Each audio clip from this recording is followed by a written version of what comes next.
Todos recordamos el olor a canela, el calor de una manta tejida a mano y esa voz dulce que nos contaban cuentos antes de dormir. Se supone que el hogar de una abuela es el refugio más seguro del mundo, el último lugar donde esperarías encontrar el mal. Pero ¿qué sucede cuando los ojos que solían mirarte con amor se vuelven negros como el abismo? ¿Qué haces cuando la mujer que te enseñó a rezar comienza a recitar blasfemias en un idioma que murió hace milenios? Esta noche apaguen las luces y aseguren las puertas. Hoy exploraremos este caso de Chile y la oscura entidad que decidió reclamar el cuerpo cansado de la matriarca. Bienvenidos a Vivencias, donde la vejez no es lo que cruje en los pasillos, es algo más hambriento. Prepara tus auriculares, apaga la luz y no mires por encima del hombro. ¿Listos? ¿Listas? Bienvenidos a este 30º capítulo de horror. Buenas tardes. Como algunos sabrán, siempre les traigo relatos de horror desde Chile, aquellos compartidos en fogatas, reuniones sociales o simplemente las busco. A veces me cuentan por ahí de alguien que vivió tal cosa o esto pasó en tal lugar. Creo que esta, sin contener tantas situaciones paranormales, de esas difíciles de creer, han sido una de las que más me ha impactado.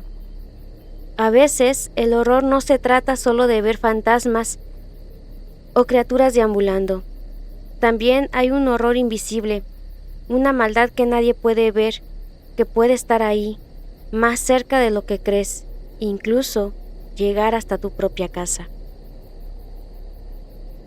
Arauco, región del Biobío, invierno del 2009. Solo Daniel, mi hermano menor, creyó en mí cuando les dije que a la abuela se le había metido algo. Ahora ya está muerta, enterrada en el cementerio parroquial a 2 metros bajo tierra, acompañada solo de larvas y organismos que devoran su carne pútrida, dándose un verdadero festín. Pienso en ello, en cientos de gusanos zombies comiendo todos sus órganos, absorbiendo los pocos nutrientes que le quedaban, para luego, cuando solo sea un montón de huesos, comiencen a cavar túneles por todas sus partes óseas. Aquel pensamiento me trae recuerdos escabrosos, particularmente el de aquella noche en que apareció en nuestro cuarto, dándonos otro susto y donde observé con horror como una mosca salía de uno de sus ojos. Al menos, eso fue lo que me pareció ver. Luego, el nauseabundo hedor de su cuerpo que inundaba la habitación era como si ya se hubiese muerto y aquella cosa la mantenía viva. Sus vómitos aquella noche olían a muerte, con un montón de larvas que se retorcían entre lo que botaba desde su estómago. Sé lo que vi, pero nadie me cree.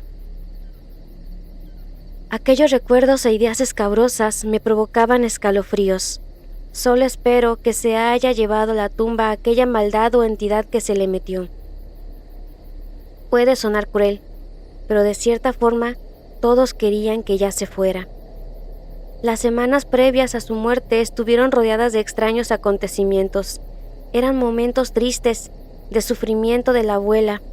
Queríamos que descansara en paz, de verdad, pero también rondaban sensaciones de espantos e incertidumbres de cosas sin sentido ni explicación. ¿Qué fue lo que realmente le ocurrió a la abuela antes de su deceso? Será la pregunta que siempre me haré. Mi familia trata de convencerse de que fue debido a su demencia senil. Jamás aceptó el montón de extraños sucesos que rondaron la casa frente a sus propios ojos. Para mí es todo más claro. Algo se le metió a la abuela, algo muy maligno que la mantuvo hechizada, utilizada para un propósito claro. Daniel. Nuestra casa es grande, tiene 2 pisos y un montón de habitaciones, razón por la cual la abuela se vino a vivir con nosotros luego de fallecer el abuelo. Mi hermano mayor, Juan Pablo, recién egresado y con un buen trabajo, también sigue con nosotros. Aún no tiene planes de irse. Esta casa es tan grande que todos estamos cómodamente unidos y como siempre, papá quiso. Fue su esfuerzo lo que nos trajo aquí, a esta casa alejada del bullicio de la ciudad, sin tantos lujos y bastante rústico que rayaba casi en lo campestre. Más aún con un extenso bosque frente a nosotros y con casas vecinas separadas por bastantes metros. Así es por estos lugares de Arauco, al sur de Chile. Casi todo está rodeado de extensa naturaleza. Los pongo en este contexto, pues más adelante lo entenderán. También a que tengo cierta certeza de que aquello que se le metió a la abuela estaba acá antes de que llegásemos, durante décadas o tal vez siglos, en sus alrededores. Hace 2 años y medio, cuando llegamos, la abuela estaba relativamente bien, dentro de todo, pero con el tiempo su demencia senil comenzó a apagarla con una rapidez inusitada. Ya pronto era una anciana desorientada con serios problemas cognitivos. Luego vinieron los problemas para hablar con normalidad y asimismo llegaron las alucinaciones, los delirios y lo más notable, sus cambios de patrones del sueño. Despertaba con frecuencia por las noches y deambulaba por los pasillos al comienzo. Pero fue después de que se nos perdió una tarde y la encontramos deambulando por el bosque completamente desorientada, que comenzó a actuar extraño y a visitarnos por las noches a nuestra habitación, trayendo consigo actitudes y alucinaciones que, hasta ese momento, pensábamos eran solo parte de su enfermedad. Como comprenderán, con el tiempo se nos había hecho costumbre el desvelo por las noches, sentirla hablar incoherencias y oír a mis padres de madrugada para llevar a la cama era parte de la rutina. Siento que, de forma inconsciente, por su enfermedad, no le prestamos mayor atención a lo que hablaba y balbuceaba en sus paseos nocturnos. Todo aquello fue mutando con las semanas. Los eventos cambiaron a partir de aquella cena, siendo testigos de sus cambios, de su extraño actuar y de cosas espeluznantes. Fue ahí que comenzamos a poner algo más de atención sobre ella. Las conversaciones y risas eran las habituales de nuestras cenas. Mamá de pie servía carne asada y Daniel, como de costumbre, reclamaba por comer verduras. Por lo general, la abuela comía callada y cuando se disociaba, era mamá quien se sentaba siempre a su lado y le ayudaba a terminar. Aquel sábado, la abuela estaba más extraña que nunca. Habían pasado largos minutos y aún seguía con la sopa. Tenía la cuchara metida en el plato y de la nada comenzó a jugar con el caldo. Pronto se detuvo y su anciano cuerpo se puso tieso. Su encorvada espalda adoptó una posición recta y sus ojos comenzaron a observar el ventanal que daba hacia la calle, como percibiendo algo que los demás no. Sus labios comenzaron a mover, pero no para digerir alimentos, sino para balbucear palabras indescifrables mientras no despegaba la vista hacia la calle. Algo llamaba su atención. Dobby, nuestro perro, comenzó a ladrar, justo hacia donde la abuela observaba, inquieto, temeroso. ¿Pasa algo, abuela?, preguntó mi hermano mayor, acercando sutilmente su mano a la de ella, pero lo ignoró completamente. Sus manos estaban tensas, agarrotadas a tal que parecía que iba a rasguñar la mesa. «Abuela, ¿estás bien?», insistió Alex. Solo unos segundos después, pareció volver en sí. Girando su cabeza y con ojos envueltos en horror dijo: «Va a entrar. Ya sabe que estoy aquí. Debemos escondernos». Luego, con su mano temblorosa, apuntó hacia el ventanal. Todos volteamos a mirar, pero solo había oscuridad como de costumbre. Dobby no paraba de ladrar como nunca lo había hecho. Mamá rápidamente se acercó a la ventana y cerró del todo las cortinas. Papá y mi hermano la llevaron a su cuarto. No paraban de decir en el camino que algo estaba allá afuera, que no la dejaran entrar, que venía por ella. «¿Qué diablos fue eso?», dijo mi hermano. «Alucinaciones propias de su enfermedad», respondió mi mamá. Pero estaba lejos de la verdad. Horas más tarde y antes de irme a la cama, pasé por el cuarto de la abuela. Toqué suave la puerta, pero no respondió, así que decidí entrar. Rechinó feo como si la casa aportara sonidos que agudizaban aún más aquella tétrica jornada. Estaba dormida. Eso creí. Me acerqué en puntillas y besé su frente deseándole en susurros las buenas noches. Justo al voltear su anciana mano se aferró a la mía. Abrió sus ojos y pidió me acercara como queriendo contarme un secreto. No sin antes mirar hacia todos lados, esperando que nadie más oyera sus palabras. En sus ojos había algo de pavor.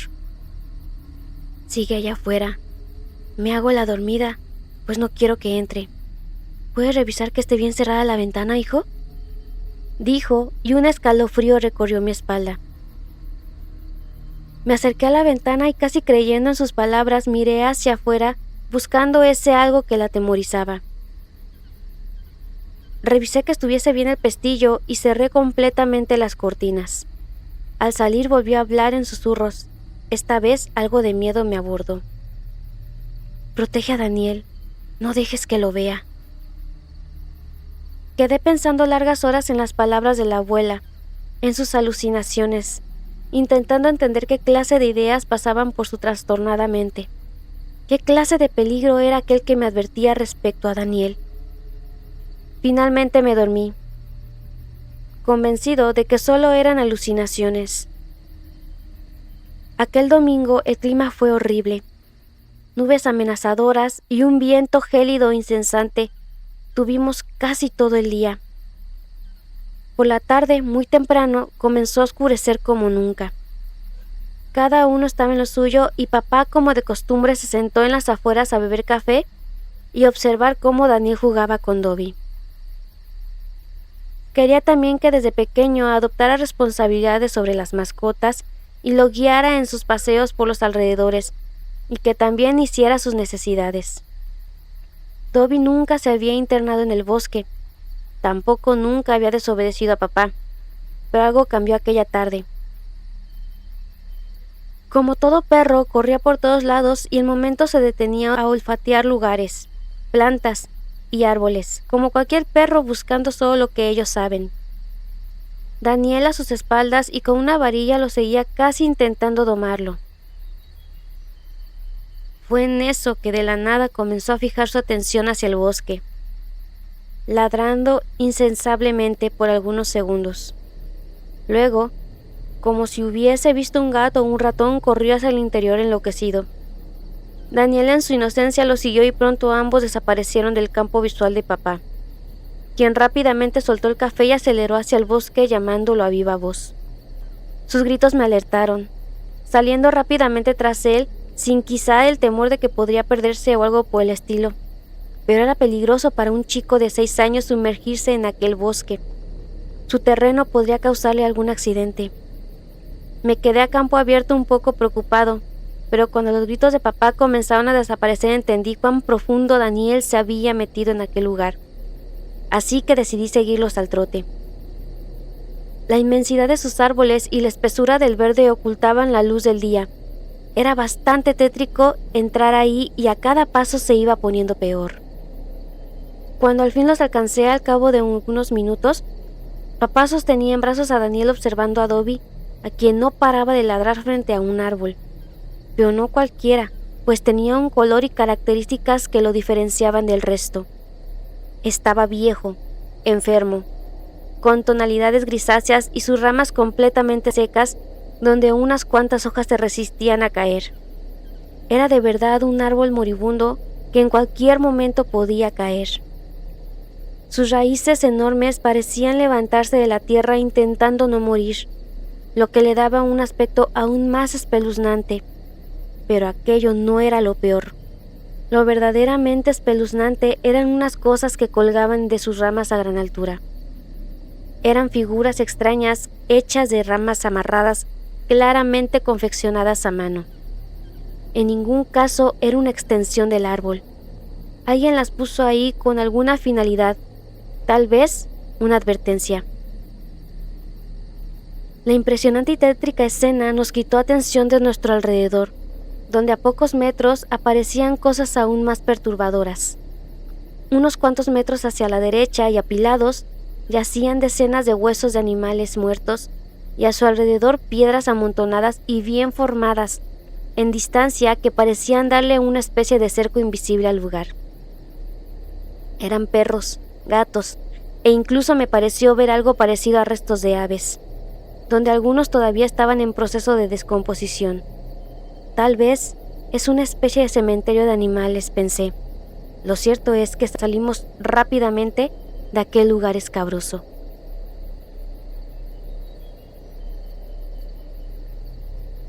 Cuando se fue la luz, vi a mamá trastabillando por la oscuridad para traer la linterna de la cocina. Traté de advertirle del hombre que estaba escondido ahí, pero siempre le había costado entender mis ladridos. Antes de seguir con esta vivencia, te invitamos a que nos sigas para crecer juntos en este lindo proyecto. También que le des a la campanita para que no te pierdas ningún video nuevo, y un like, un comentario, y comparte este video para que nos trate bonito el algoritmo de YouTube. Comparte tu historia y haz que otros tiemblen de miedo. El equipo de Vivencias desea que las estrellas te guíen y te iluminen en tu camino. Nos vemos la siguiente semana con más vivencias de miedo. Sin más por decir, continuamos.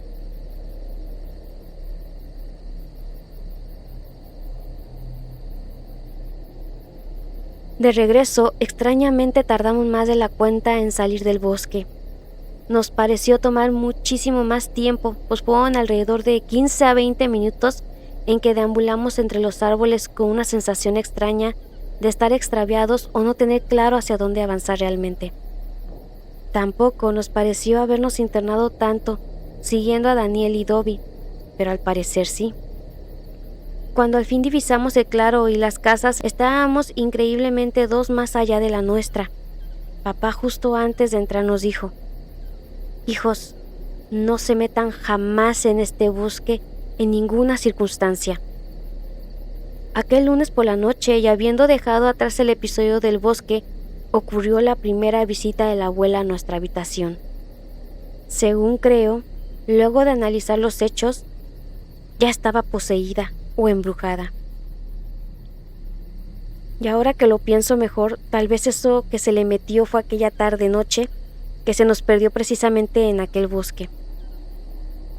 Fue alrededor de las 19 horas cuando salió de entre los árboles descalza, toda mugrienta y completamente desorientada. Si bien no pasó mucho tiempo desde que notamos su ausencia hasta que la encontramos, fue un momento tenso y angustiante para todos. Salió por la cocina y aún no sabemos en qué estábamos, que nadie se dio cuenta de su escape. Lo cierto es que desapareció por no más de 30 minutos, donde estuvo internada en aquel bosque, y tengo dudas enormes de hasta dónde pudo llegar y cómo diablos salió de él. Gracias a Dios no traía lesiones, solo tierra por toda su ropa y sus pies y manos ennegrecidos con lodo. Volvábamos aquella noche al cuarto que compartimos hasta ese entonces con Daniel. No por falta de habitaciones, sino porque era muy miedoso y mamá me pidió que siguiéramos juntos como en nuestra casa anterior, hasta que fuese acostumbrándose de poco a poco al cambio. Mi cama estaba pegada a la ventana, la de él a no más de 1 metro y a su lado el típico ropero de 2 cuerpos. La puerta quedaba justo a los pies de su cama y siempre la mantenía un poco abierta. Daniel se sentía extrañamente más seguro así. Decía que si venían los monstruos de sus pesadillas, mamá lograría escucharlo de inmediato. La noche estaba quieta. Por lo general venía cayendo lluvia casi todas las noches, pero extrañamente no llovía. El silencio era absoluto, por ello sentí con claridad rechinar la puerta, a una hora no determinada. Entre dormido pensé que mamá nos echó un último vistazo, pero no. Alguien empujó aquella puerta sutilmente, abriéndose casi por completo, pues levanté la cabeza y lo observé, aún cimbrándose y ninguna silueta tras ella. ¿Mamá?, dije susurrando, medio dormido, pero al no tener respuesta me di vuelta y me acomodé nuevamente. No sé cuánto tiempo transcurrió, ni por qué rayos desperté exaltado. Fue como haber sentido la presencia de alguien en el cuarto, o tal vez fueron los susurros en la oscuridad. Me senté y dirigí mi vista hacia Daniel, observando con horror cómo un bulto más negro que la misma noche yacía al lado de su cama. Era algo humanoide, pero no erguido. Aquello estaba con su tronco completamente encorvado a centímetros del rostro de Daniel y con los brazos hacia atrás completamente tiesos en una posición escalofriante. Salté de la cama y encendí la luz rápidamente. Dios santo, era la abuela, quien seguía en aquella posición extraña, pese a ser sorprendida. Le susurraba a Daniel palabras indescifrables sin parar. Podría hasta jurar que eran en otra lengua. Daniel se movió y al abrir los ojos se encontró de lleno con la cara de la abuela, mientras yo tomaba de su brazo intentando sacarla de aquel estado. Estaba completamente tiesa. Daniel se asustó y se apartó de inmediato y comenzó a llamar a mamá llorando de pavor. Hice lo mismo y en instantes apareció en el cuarto. La abuela se enderezó y quedó inmóvil unos segundos. Volteó hacia nosotros y esbozó una sonrisa tan macabra que juraría que no era nuestra abuela. Tenía los ojos volteados completamente blancos y saliva escurrida entre sus labios. Luego, en el dorso de su arrugada mano limpió sus babas y dijo: «Tarde o temprano me lo llevaré». Mientras seguía riendo tapándose la boca burlescamente, luego se orinó.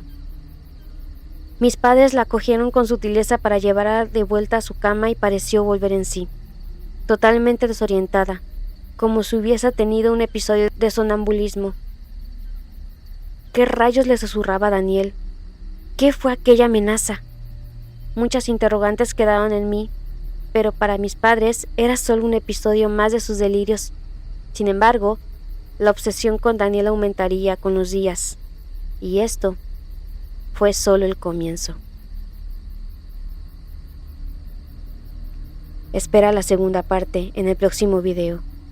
Y en estas heladas noches de enero, el equipo de Vivencias te desea muy buenas noches.